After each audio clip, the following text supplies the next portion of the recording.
Hello student, हम आपको 3 chapter करा चुके हैं, 11, 12 और 13। ठीक है, किरण प्रकाश की, तरंग प्रकाश की और प्रकाश की द्वित्व। तो मैं अब फर्स्ट फिजिक्स स्टार्ट कर रहा हूँ आज से। और फर्स्ट फिजिक्स में पहला चैप्टर है, स्टार्टिंग का जो फर्स्ट चैप्टर है वो है विद्युत क्षेत्र। कौन सा है? विद्युत क्षेत्र। समझ में नहीं बात? ठीक है, तो पहला जो चैप्टर है उसका नाम है विद्युत क्षेत्र, इलेक्ट्रिक फील्ड। लेकिन जो यूनिट है आपकी उसका नाम है स्थिर वैद्युत। जो फर्स्ट यूनिट है आपकी, यूनिट की बात करें तो पहली जो यूनिट है उसका नाम है स्थिर वैद्युत की। स्थिर वैद्युत, ठीक है, स्थिर वैद्युत की इलेक्ट्रोस्टैटिक्स।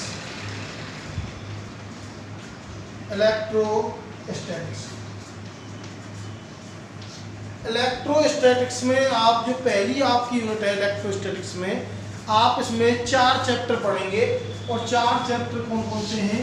पहला जो चैप्टर है वो मैंने आपको लिख दिया है। फर्स्ट जो चैप्टर है वो है विद्युत क्षेत्र। कौन सा है? विद्युत क्षेत्र, इलेक्ट्रिक फील्ड। ठीक है, दूसरा चैप्टर है आपका गाउस के नियम। गाउस के नियम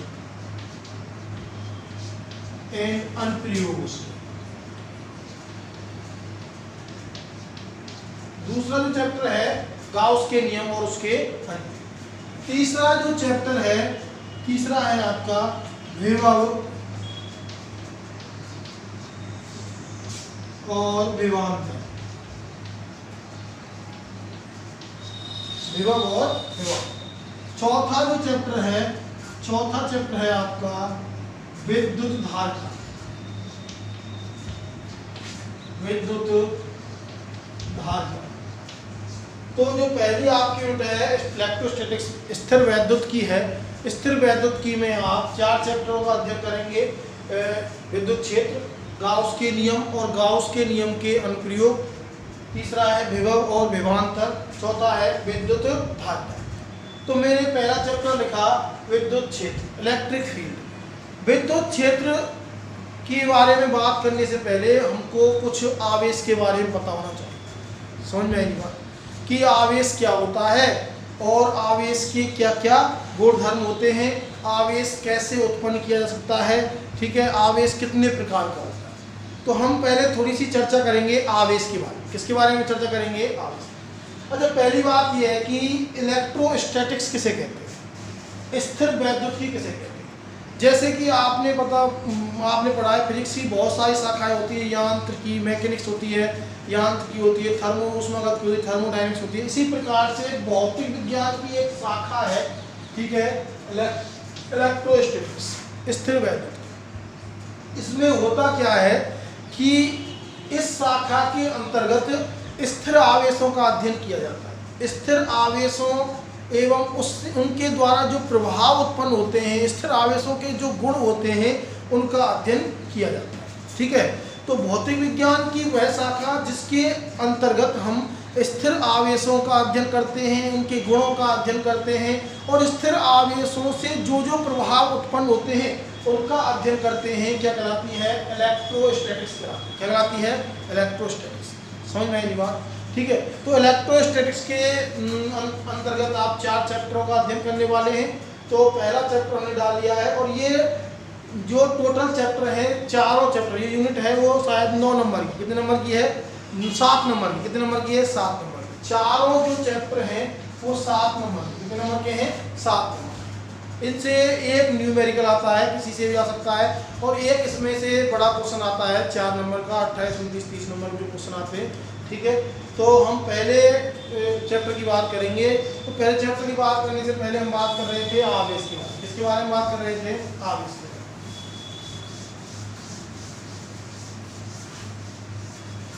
तो देखो, आवेश के बारे में बात करें। आवेश, चार्ज। देखो, आवेश क्या होता है कि किसी दो पदार्थों को, दो विशेष प्रकार के पदार्थों को जब आपस में रगड़ा जाता है तो उनमें एक विशेष प्रकार का गुण उत्पन्न हो जाता है और जो गुण होता है इसे नाम दिया जाता है आवेश। यदि आवेश की खोज के बारे में बात करें कि आवेश की खोज कैसे हुई है, ठीक है, तो ग्रीक देश के सबसे पहले 600 ईस्वी में, कब 600 ईस्वी में ग्रीक देश के वैज्ञानिक थे थैल्स। सबसे पहले आवेश के बारे में जो अध्ययन किया था वो किया था थैल्स ने। किसने किया था? थैल्स। थैल्स ने क्या किया कि एक पदार्थ होता है एम्बर, एक पदार्थ होता है एम्बर, एम्बर एक पदार्थ होता है, और एम्बर पदार्थ को जब रगड़ते हैं किससे? ऊनी कपड़े से।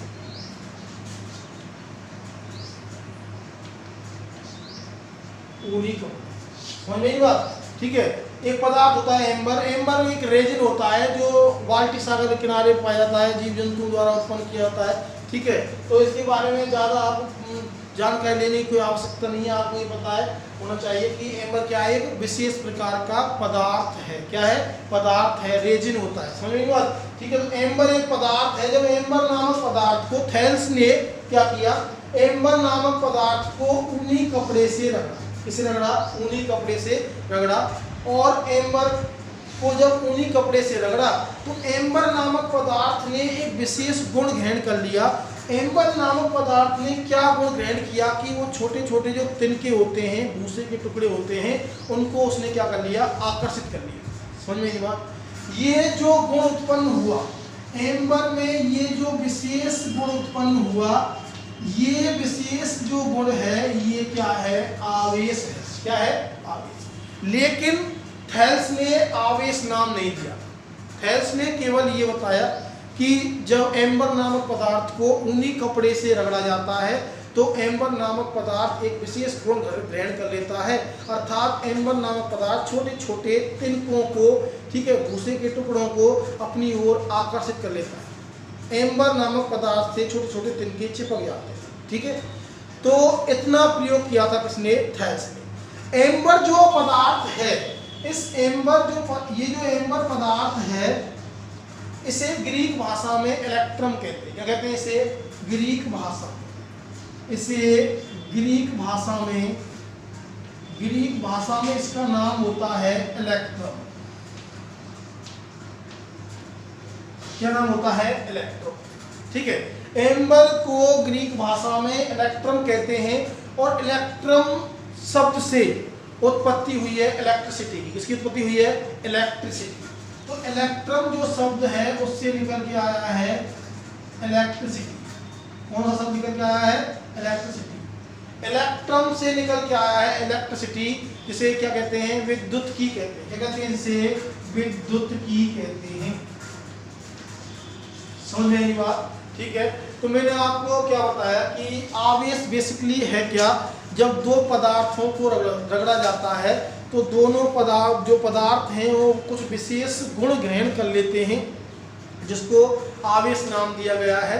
यदि बात करें आवेश की खोज की बात करें तो ग्रीक देश के निवासी 600 ईसा पूर्व की बात है। थैल्स ने सबसे पहले प्रयोग किया था।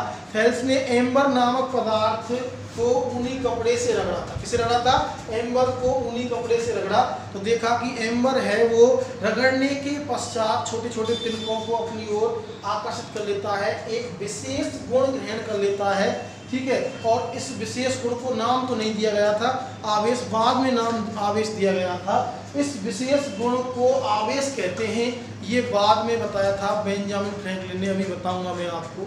ठीक है, एम्बर को ग्रीक भाषा में इलेक्ट्रॉन कहा जाता है या इलेक्ट्रॉन कहा जाता है। कहीं कहीं आपको बुक में इलेक्ट्रॉन मिलेगा, कहीं कहीं आपको इलेक्ट्रॉन मिलेगा। और जो इलेक्ट्रॉन है उससे किस शब्द की उत्पत्ति हुई है? इलेक्ट्रिसिटी। इसकी उत्पत्ति हुई है इलेक्ट्रिसिटी। इसके बाद कुछ सालों बाद प्रयोग हुए। इसके थैल्स के बाद की बात करें तो थैल्स के बाद जो प्रयोग हुआ था वो किया था विलियम गिलबर्ट। किसने किया था? William Gilbert. तो ये आपको कुछ कहानी समझ में आई होगी, आवेश की खोज के बारे में मैंने बताया। ठीक है, तो इसके बाद जब प्रयोग किया गया, थैल्स के बाद जब प्रयोग हुआ था तो थैल्स के बाद वैज्ञानिक आए थे। थैल्स के बाद जो वैज्ञानिक आए थे वो थे William Gilbert. William Gilbert. William Gilbert एक चिकित्सक थे, इंग्लैंड के एक चिकित्सक थे, और विलियम गिलबर्ट ने 1600 ईस्वी में इस प्रयोग को, थैल्स के प्रयोग को आगे बढ़ाया और बताया कि एम्बर के अलावा कुछ और भी पदार्थ हैं जो विशेष गुण दर्शाते हैं। जैसे कि कांच की छड़ को, विलियम गिलबर्ट ने बताया कि कांच की छड़ को रेशम के कपड़े से रगड़ा जाता है, या फिर एबोनाइट की छड़ को बिल्ली की खाल से रगड़ा जाता है। समझ में बात? ठीक है। विलियम गिलबर्ट ने क्या बताया कि कांच की छड़ है, कांच की छड़ है और उसे रगड़ा गया किससे? रेशम के कपड़े से। किससे रगड़ा गया? रेशम के कपड़े, रेशम के कपड़े से। या फिर एबोनाइट, एबोनाइट भी एक पदार्थ होता है। एबोनाइट पदार्थ है जो पैकिंग बनाई जाती है। आप बताओ गाड़ी वगैरह होती हैं, उनकी सर्विस वगैरह देखी होगी कभी आपने, तो वहाँ जो पैकिंग बनाई जाती है, जो पैकिंग बनाई जाती है वो किसकी बनी होती है? एबोनाइट, प्लास्टिक की तरह एक पदार्थ होता है एबोनाइट। ठीक है, तो एबोनाइट है, एबोनाइट जो पदार्थ है, जब एबोनाइट को रगड़ा जाता है, किससे रगड़ा जाता है? बिल्ली की खाल, बिल्ली की खाल। अच्छा, बिल्ली की खाल बहुत मुलायम रेशे होते हैं उसमें, सही बात, ऐसे रेशेदार कपड़ा है, ऐसे ही व्यवहार करती है बिल्ली की खाल, जिसे क्या कहते हैं? फर कहते हैं। क्या कहते हैं? फर। बिल्ली की खाल क्या कहते हैं? फर। सही बात।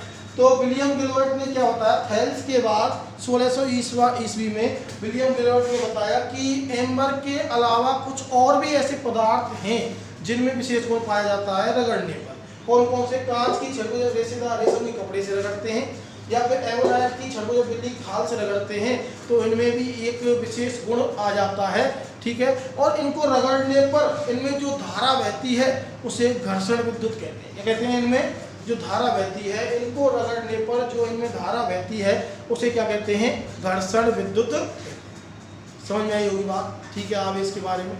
अच्छा, आगे यदि बात करें, विलियम गिलबर्ट के बाद में जो वैज्ञानिक आए हैं वो हैं, आवेश जो नाम दिया है वो दिया है बेंजामिन फ्रैंकलिन। इसने दिया है बेंजामिन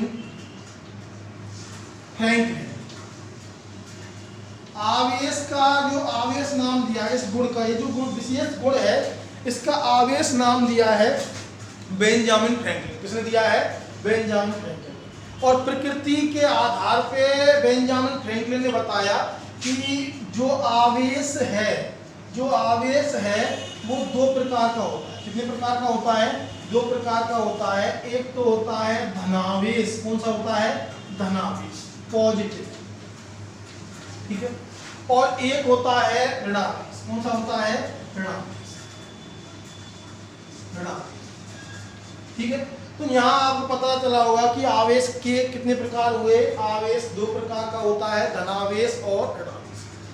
जब कांच की छड़ को रेशम के कपड़े से रगड़ा गया तो कांच की छड़ पर जो आवेश आया उसको बेंजामिन फ्रैंकलिन ने स्वेच्छा से धनावेश मान लिया। क्या मान लिया? बाद में पता चला कि वहां इलेक्ट्रॉन की कमी हुई थी, लेकिन जब कांच की छड़ को रेशम के कपड़े से रगड़ा, ठीक है, तो बेंजामिन फ्रैंकलिन ने स्वेच्छा से मान लिया कि कांच की छड़ में क्या है? धनावेश। क्या है? धनावेश। ठीक है, और बिल्ली की खाल पर, रेशम के कपड़े में कौन सा आवेश है? ऋणावेश। कौन सा आवेश है? ऋणावेश। ठीक है, तो आवेश कितने प्रकार के हुए? दो प्रकार के हुए। ठीक है, लेकिन यहाँ हम बात करेंगे विद्युत क्षेत्र। किसकी बात करेंगे? विद्युत क्षेत्र की। अब बात करें तो किसी भी वस्तु है, किसी भी वस्तु पर आवेश तीन प्रकार से हो सकता है। समझ में आई बात? यहाँ तक आपको समझ में आया होगा आवेश की खोज के बारे में। आवेश की परिभाषा क्या होगी? कहने का मतलब यह है, जब पदार्थों को रगड़ा जा रहा है तो इलेक्ट्रॉनों का जो आदान प्रदान हो रहा है वही क्या है? आवेश। जब दो पदार्थों को रगड़ा जा रहा है तो उनको विशेष गुण के कारण उनमें धारा बहने लग जाती है, तो विद्युत में हो जाते हैं, आवेशित हो जाते हैं। ठीक है, तो किसी पदार्थ का विद्युत में होना क्या कहलाता है? आवेश कहलाता है। समझ बात? ठीक है, या फिर कह सकते हैं किसी पदार्थ में आकर्षण या प्रतिकर्षण का विशेष गुण क्या कहलाता है? आवेश कहलाता है। ये जो आवेश है ये पदार्थ का निज गुण है। कैसा गुण है? निज गुण है, स्वतः ही उत्पन्न हो जाता है, रगड़ने पर स्वतः ही क्या हो जाता है? उत्पन्न हो जाता है। ये इसका क्या होता है? निज गुण होता है, मौलिक है। समझ में नहीं बात? ठीक है, तो यहाँ हमने बात की आवेश के बारे में। आवेश के बारे में 3 वैज्ञानिकों ने बताया, हेल्स ने बताया, ठीक है, विलियम गिलबर्ट ने बताया और किसने बताया, बेंजामिन फ्रैंकलिन ने बताया। ठीक है, इसके बाद बात करते हैं कि यदि कोई वस्तु है, कोई वस्तु पर आवेश कितनी प्रकार से रह सकता है, आवेश कितने प्रकार से रह सकता है, समझ में आई बात। ठीक है, तो किसी भी वस्तु पर आवेश 3 प्रकार से रह सकता है। कितने प्रकार से रह सकता है, 3 प्रकार से रह सकता है।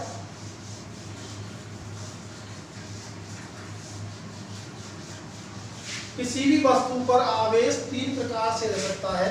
तो मैं बात करूं, आवेश 3 प्रकार से हो सकता है।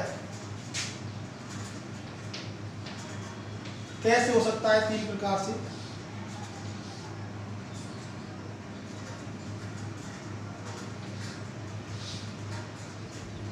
एक तो हो सकता है स्थिर अवस्था। कैसी अवस्था में? स्थिर अवस्था, समझ में आई बात। एक हो सकता है विवेग से गतिशील अवस्था, ठीक है, या कह सकते हैं उसको समरूप गति। ठीक है, समरूप गति, या कह सकते हैं विवेग से गतिशील, समझ में आप। ठीक है, कह सकते हैं नियत वेग से। किससे? नियत वेग से, या समरूप गति कर सकता है। कैसी गति कर सकता है? समरूप गति कर सकता है, समझ में आई बात। ठीक है, एक कैसी गति कर सकता है आवेश? त्वरित गति। कैसी गति? त्वरित अवस्था, या फिर इसे कह सकते हैं दोलन अवस्था। क्या कह सकते हैं? दोलन अवस्था, समझ में आई बात। ठीक है, या कह सकते हैं इसे असमरूप गति। असमरूप गति। तो यदि आवेश की बात करें तो किसी वस्तु पर आवेश स्थिर अवस्था में हो सकता है, वस्तु में नियत वेग से गति कर सकता है, ठीक है, जिसे समरूप गति कहेंगे। त्वरित गति, किसी त्वरण से गति कर सकता है, त्वरित या दोलन गति कर सकता है, ठीक है, जिसे क्या कहेंगे? असमरूप गति कहेंगे। क्या कहेंगे? असमरूप गति। जब आवेश केवल स्थिर अवस्था में होता है, कैसी अवस्था में होता है? स्थिर अवस्था में होता है, तो आवेश अपने चारों ओर एक क्षेत्र उत्पन्न करता है, उसे कहते हैं विद्युत क्षेत्र। क्या कहते हैं? विद्युत क्षेत्र। जो हम यूनिट पढ़ने जा रहे हैं, विद्युत क्षेत्र के बारे में पढ़ने जा रहे हैं। तो स्थिर आवेश केवल कौन सा क्षेत्र उत्पन्न करता है? विद्युत क्षेत्र उत्पन्न करता है। इसके बारे में हम डीपली पढ़ेंगे। आवेश कौन सा क्षेत्र उत्पन्न करता है? विद्युत क्षेत्र। और विद्युत क्षेत्र को किसे कहते हैं? ई से, इलेक्ट्रिक फील्ड कहते हैं। और सदिश राशि होती है, इसलिए इस पे क्या लगा दिया? वेक्टर लगा दिया। समझ में नहीं बात। तो कोई भी आवेश अगर स्थिर अवस्था में है किसी वस्तु पर, तो वह अपने चारों ओर केवल कौन सा क्षेत्र उत्पन्न करेगा? विद्युत क्षेत्र। कौन सा क्षेत्र उत्पन्न करेगा? विद्युत क्षेत्र। ठीक है, अगर आवेश नियत वेग से गति कर रहा है, समरूप गति कर रहा है, तो आवेश क्या उत्पन्न करता है? एक तो उत्पन्न करता है विद्युत क्षेत्र। कौन सा क्षेत्र उत्पन्न करता है? विद्युत क्षेत्र, जो मैंने अभी बताया ई वेक्टर से। एक उत्पन्न करता है चुंबकीय क्षेत्र। हमें कौन सा क्षेत्र? चुंबकीय क्षेत्र। दूसरा उत्पन्न करता है चुंबकीय क्षेत्र। चुंबकीय क्षेत्र भी सदिश राशि होती है, जिसे बी वेक्टर से व्यक्त करते हैं। मैग्नेटिक फील्ड होता है। कौन सा फील्ड होता है? मैग्नेटिक फील्ड होता है। ये कौन सा होता है? Electric field. दोनों ही ये सदिश राशि हैं, ठीक है। तो यदि स्थिर अवस्था में है तो केवल क्या उत्पन्न करेगा? विद्युत क्षेत्र। और गतिशील अवस्था में है तो क्या उत्पन्न करेगा? विद्युत क्षेत्र और चुंबकीय क्षेत्र, ठीक है। और यदि असमरूप गति कर रहा है, त्वरित गति कर रहा है, ठीक है, दोलन गति कर रहा है, तो बेटाओ 3 चीज उत्पन्न करेगा। एक तो विद्युत क्षेत्र उत्पन्न करेगा, जो भी मैंने बताया। एक उत्पन्न करेगा चुंबकीय क्षेत्र, और कुछ विशेष ऊर्जावान तरंगें निकलेंगी, जिन्हें कहेंगे विद्युत चुंबकीय तरंग। क्या कहेंगे? विद्युत चुंबकीय तरंग। तो देखो दो चीजें आपको बताई मैंने। विद्युत क्षेत्र उत्पन्न करता है त्वरित आवेश या दोलन करता हुआ आवेश। चुंबकीय क्षेत्र उत्पन्न करता है, और क्या उत्पन्न होंगी? विद्युत चुंबकीय तरंग। क्या उत्पन्न होंगी? विद्युत चुंबकीय, समझ में आएगा? विद्युत चुंबकीय तरंगें उत्पन्न। तो मैंने आवेश के बारे में आपको बताया कि आवेश है 3 प्रकार से हो सकता है। स्थिर अवस्था में, नियत वेग से गतिशील अवस्था में या फिर त्वरित अवस्था में। कैसी अवस्था में? त्वरित अवस्था। ठीक है, तो इसके बाद अगर आगे बात करें तो थोड़ा सा आप लिख लेते हैं इसमें।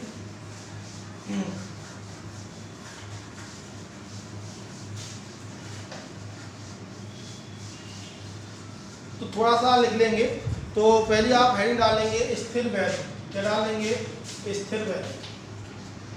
स्थिर वेग। ठीक है, इलेक्ट्रोस्टैटिक्स।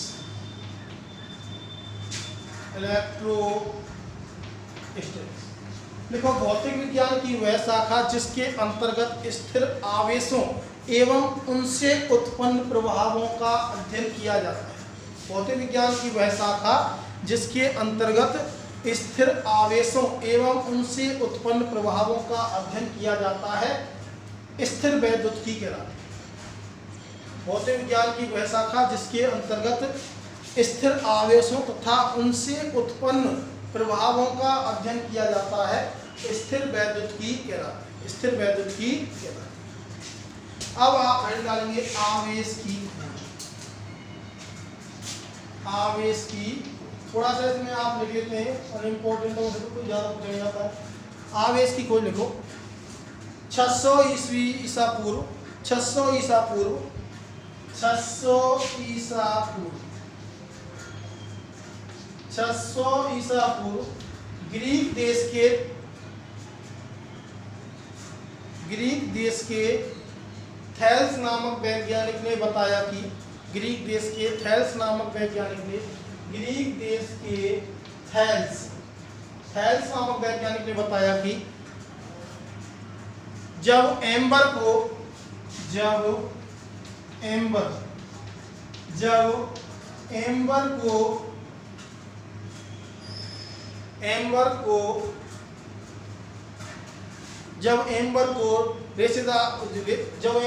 ऊनी कपड़े से रगड़ा जाता है, जब एम्बर को ऊनी कपड़े से रगड़ा जाता है तो रगड़ने के पश्चात एम्बर छोटे छोटे तिनकों को अपनी ओर रगड़ने के पश्चात एम्बर छोटे छोटे तिनकों को अपनी ओर आकर्षित कर लेता है।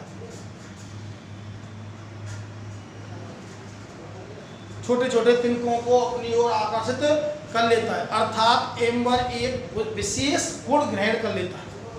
अर्थात एम्बर एक विशेष गुण ग्रहण कर लेता है। एम्बर एक विशेष गुण ग्रहण कर लेता है। एम्बर को ग्रीक भाषा में इलेक्ट्रम, एम्बर को ग्रीक भाषा में इलेक्ट्रम, एम्बर को ग्रीक भाषा में इलेक्ट्रम,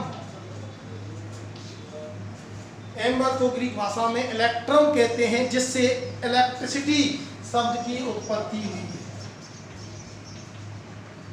जिससे इलेक्ट्रिसिटी शब्द की उत्पत्ति हुई है। विद्युत की लिखेंगे। एम्बर को ग्रीक भाषा में इलेक्ट्रम कहते हैं, जिससे विद्युत की शब्द इलेक्ट्रिसिटी शब्द की उत्पत्ति हुई है। ये थैल्स के बारे में हो गया। पैराग्राफ चेंज कर लिखेंगे। 1600 ईस्वी में 1600 ईस्वी में विलियम गिलबर्ट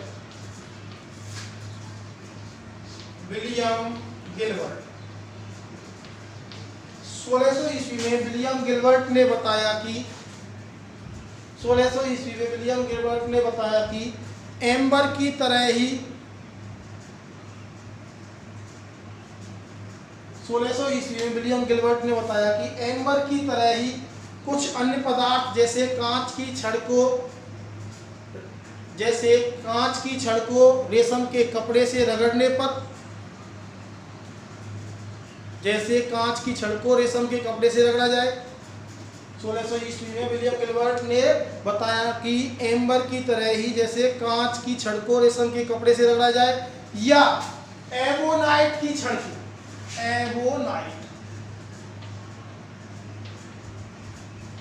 एबोनाइट की छड़ को बिल्ली की खाल से रगड़ा जाए, बिल्ली की खाल, क्वेश्चन क्या लिखेंगे, बिल्ली की खाल क्या कहते हैं, फर, क्या कहते हैं, फर। बिल्ली की खाल से रगड़ा जाए तो इनमें भी एक विशेष गुण उत्पन्न हो जाता है, अर्थात ये विद्युत में हो जाते हैं, इनमें भी एक विशेष गुण उत्पन्न हो जाता है, अर्थात ये विद्युत में हो जाते हैं, अर्थात ये विद्युत में हो जाते हैं, अर्थात ये विद्युत में हो जाते हैं। रगड़ने से उत्पन्न धारा को, इन पदार्थों को रगड़ने से उत्पन्न धारा को घर्षण विद्युत कहते हैं। इन पदार्थों को रगड़ने से उत्पन्न धारा को घर्षण विद्युत कहते हैं, घर्षण विद्युत कहते हैं। इन पदार्थों को रगड़ने से उत्पन्न धारा को क्या कहते हैं, घर्षण विद्युत कहते हैं। पैराग्राफ चेंज कर लिखेंगे, बेंजामिन फ्रैंकलिन ने इस विशेष गुण को आवेश नाम दिया। बेंजामिन फ्रैंकलिन ने इस विशेष गुण को आवेश नाम दिया और बताया कि आवेश दो प्रकार का होता है। बेंजामिन फ्रैंकलिन ने इस गुण को आवेश नाम दिया और बताया कि आवेश दो प्रकार का होता है, और बताया कि आवेश दो प्रकार का होता, पहला धनावेश, दूसरा लिखेंगे ऋणावेश। क्या लिखेंगे, ऋणावेश। आवेश दो प्रकार का होता है, पहला लिखेंगे धनावेश और दूसरा लिखेंगे ऋणावेश। पहले लिखेंगे धनावेश, दूसरा लिखेंगे ऋणावेश। अब नीचे आप कुछ पॉइंट करके लिखेंगे,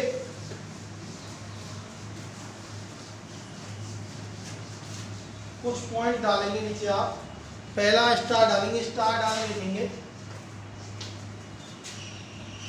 पहला स्टार डालेंगे, स्थिर आवेश अपने चारों ओर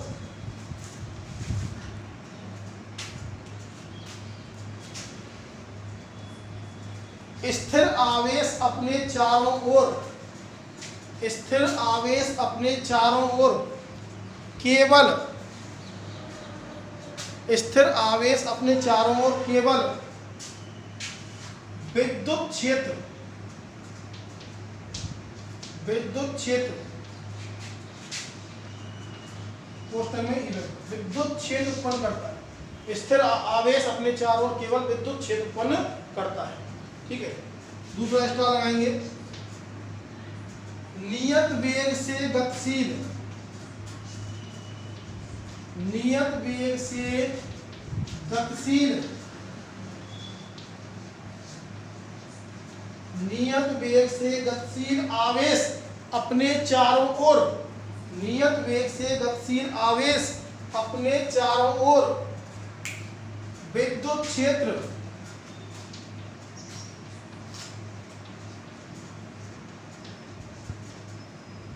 और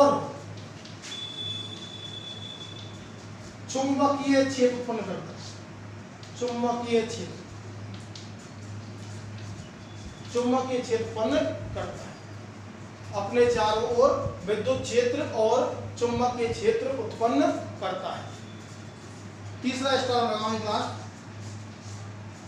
तीसरा स्टार लगाओ, त्वरित आवेश या दोलित आवेश, त्वरित या दोलन गति करता हुआ आवेश, त्वरित या फिर दोलन गति करता हुआ आवेश, त्वरित या दोलन गति करता हुआ आवेश अपने चारों ओर, त्वरित या दोलन गति करता हुआ आवेश अपने चारों ओर विद्युत क्षेत्र, चुंबकीय क्षेत्र और विशेष प्रकार की विद्युत चुंबक ऊर्जावान, विद्युत क्षेत्र, चुंबकीय क्षेत्र और ऊर्जावान विद्युत चुंबकीय तरंगें उत्पन्न करता है। ऊर्जावान विद्युत चुंबकीय तरंगें उत्पन्न करता है। कौन सा आवेश?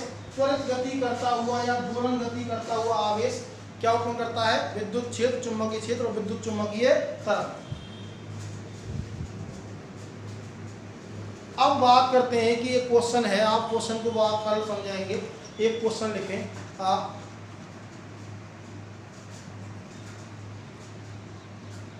एक क्वेश्चन लिखें, ये आप यहाँ तक मैंने कराया, क्वेश्चन लिखें। स्पष्ट कीजिए कि समान आवेशों में प्रतिकर्षण और विपरीत आवेशों में आकर्षण होता है। इसका आंसर हम आप अगली क्लास में लिखाएंगे। स्पष्ट कीजिए कि, क्वेश्चन लिख लें आप, स्पष्ट कीजिए कि समान आवेशों में प्रतिकर्षण और विपरीत आवेशों में आकर्षण होता है। स्पष्ट कीजिए कि समान आवेशों में प्रतिकर्षण और विपरीत आवेशों में आकर्षण होता है। आंसर हम अगली क्लास में लिखाएंगे। आज के लिए बस इतना ही, ठीक है।